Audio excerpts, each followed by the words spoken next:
I want to ask you a question. Here's the question. The question is, do you know you? Now, before you give me an answer, I want to ask the question again. If you say you know you, how do you know if you know you? This is what I've discovered. And that is many people think they know themselves and they don't. I'm going to tell you how to get to know you better. And I'm going to tell you why it's so important in this video. Stay tuned. I was recently doing a training for people that are in this academy that I run called the Premier Leadership Academy. This is what I believe. I believe that if you are going to do anything in this world that creates transformation in the lives of people, then that's going to require the utilization of 3 skills. 1, you have to do some speaking.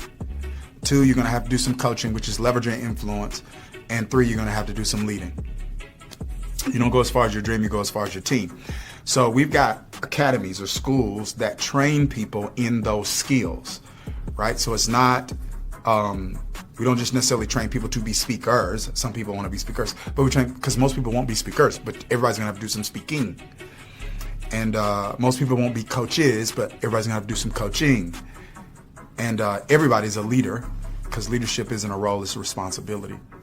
And even if you don't feel like you've got a leadership title, you're going to have to utilize some leadership tactics in your life. So anyway, I'm doing this training, right? And so I'm doing this session on self-leadership, which is the ability to intentionally influence yourself toward a certain objective. Like, the most important person you will lead is you, and the most difficult person you will ever lead is you. Like, and everything you're trying to do is all about self-leadership. There is no accomplishing of goals without self-leadership.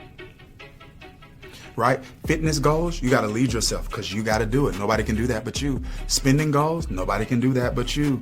Relational goals, nobody can do that but you. So you have to lead yourself in that regard. And so I'm doing this teaching, right? And so there's this part of it on self-leadership where I spent a session on self-awareness, because I'm realizing that if a person is going to influence themselves toward their objectives, then they got to know themselves in a way that the average person doesn't know themselves. So the average person can't lead themselves because the average person doesn't know themselves. Because you cannot lead yourself with will. If willpower, listen guys, willpower doesn't work. Willpower doesn't work. If willpower worked, we would have reached all of our goals now. If willpower worked, we would have been all that we know God's called and created us to be. See, some things are accomplished by strength. Some things are accomplished by strategy. So we need more than will, we need skill. And I'm like, man, if people are going to do that, they're going to need the skill. They got to develop a skill, first of all, of self-discovery, so they can live with self-awareness, so that you know how to influence the you that you are, not the you that you think you are. Oh, I can quit. I can stop. When I get serious, I'll lock it. That's an indication of a person that doesn't accurately know themselves. And, I think it's incredibly essential and important that we spend some time here, because I think these are the types of concepts that are clearly communicated. This type of concept is clearly communicated in scripture, but it's like these sorts of scriptures that call for self-examination and self-discovery and self-awareness are often scriptures that are underemphasized. Like in 2 Corinthians 13:5, Paul says, hey, examine yourself to see if you be in the faith.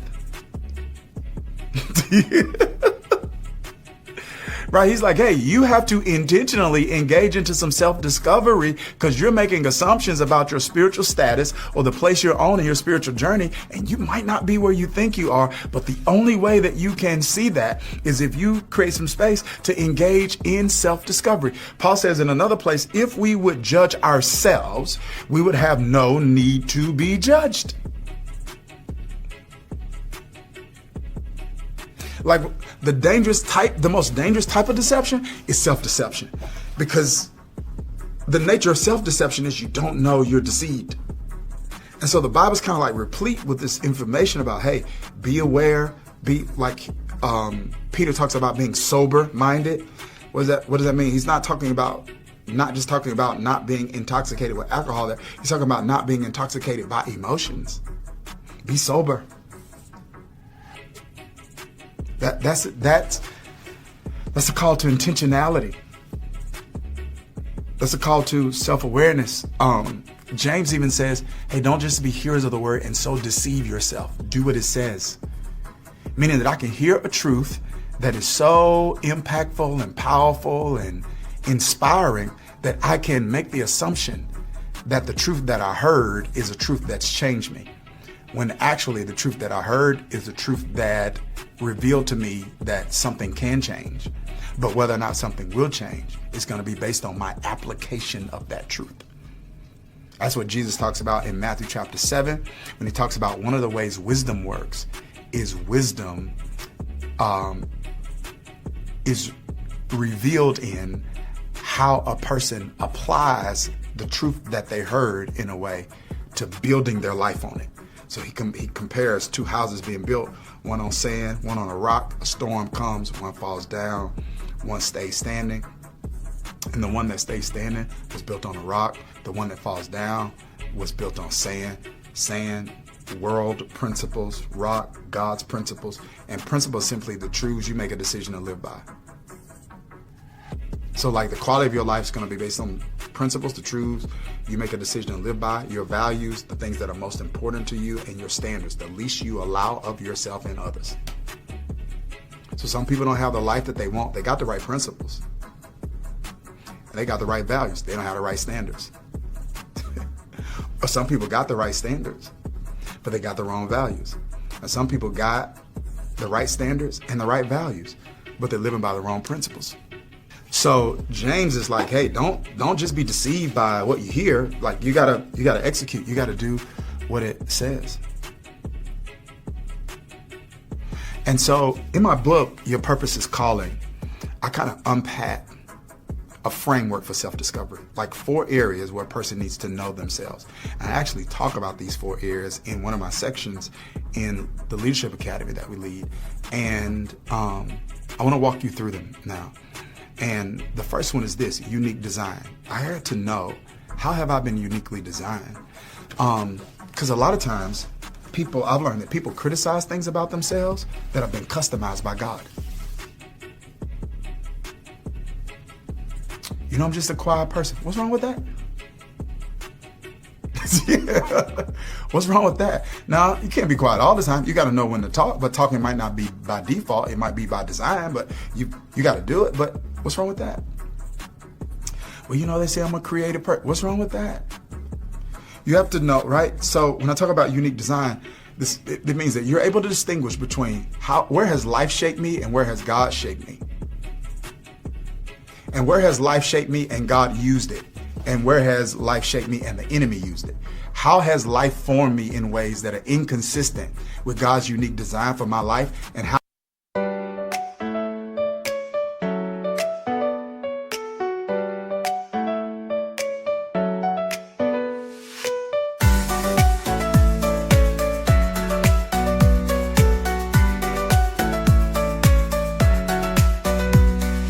raindrops falling down my face, like tiny tears in a happy chase, hopping through the puddle sea, colors dancing wild and free. Skies are gray but I don't mind, cool raindrops on my skin I find, kicking off my Saturday, watch the clouds just drift away. Rainbow in the rain, what a sight, colors shining oh so bright, dancing in the streets so bright, everything will be alright.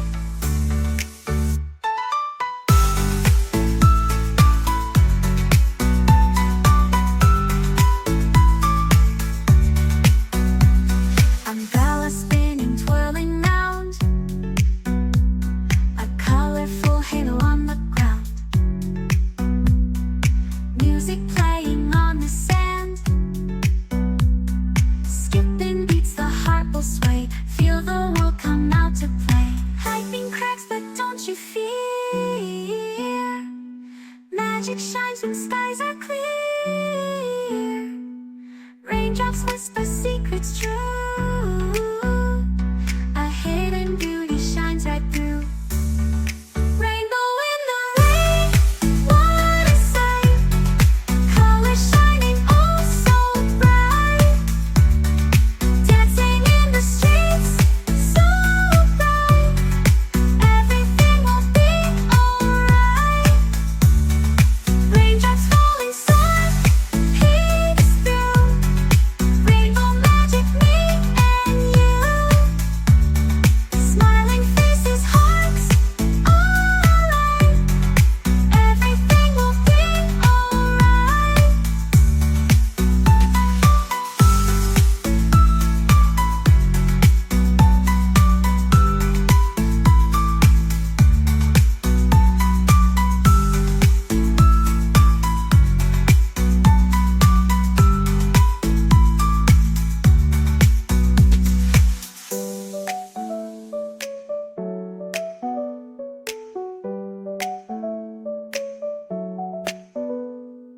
Raindrops falling, sun peeks through.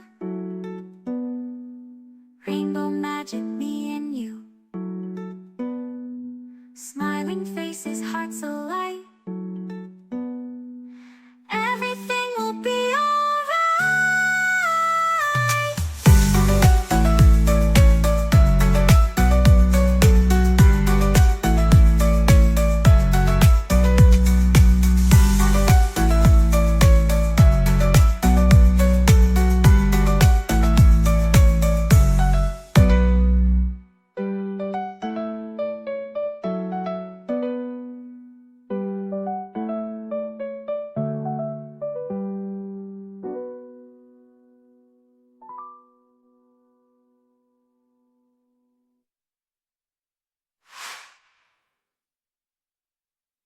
How do I get reformed in that era? Spiritual formation, right? Because all of us have been formed, but some of us have been deformed. So the enemy has used circumstances in life, trauma, hurt, pain, misinformation, bad examples, that's formed us in some ways.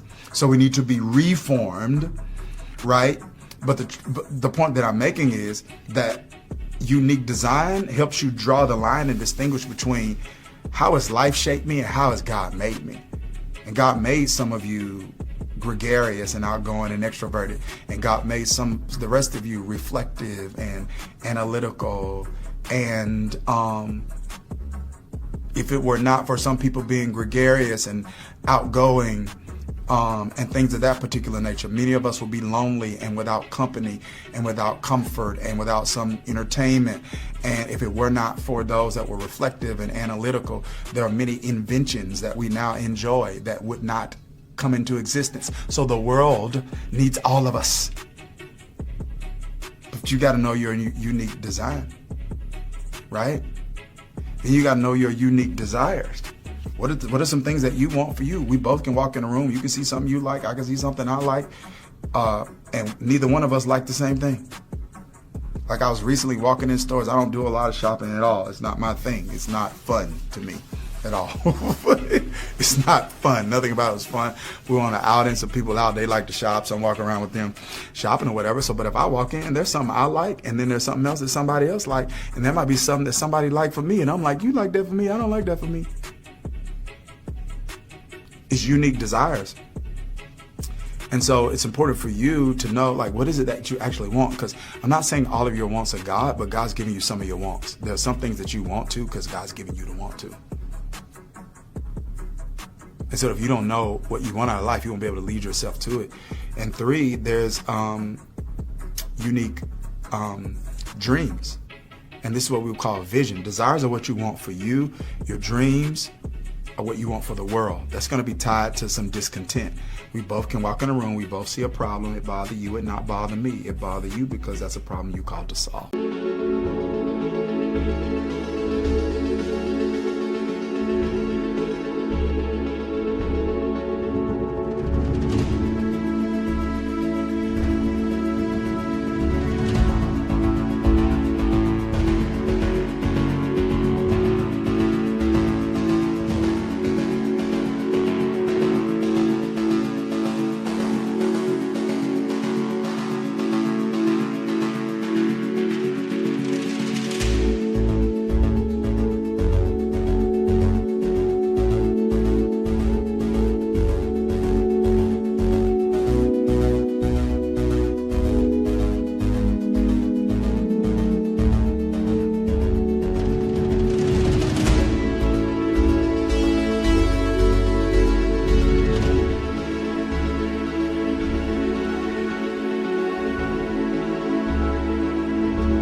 That's what you see for the world.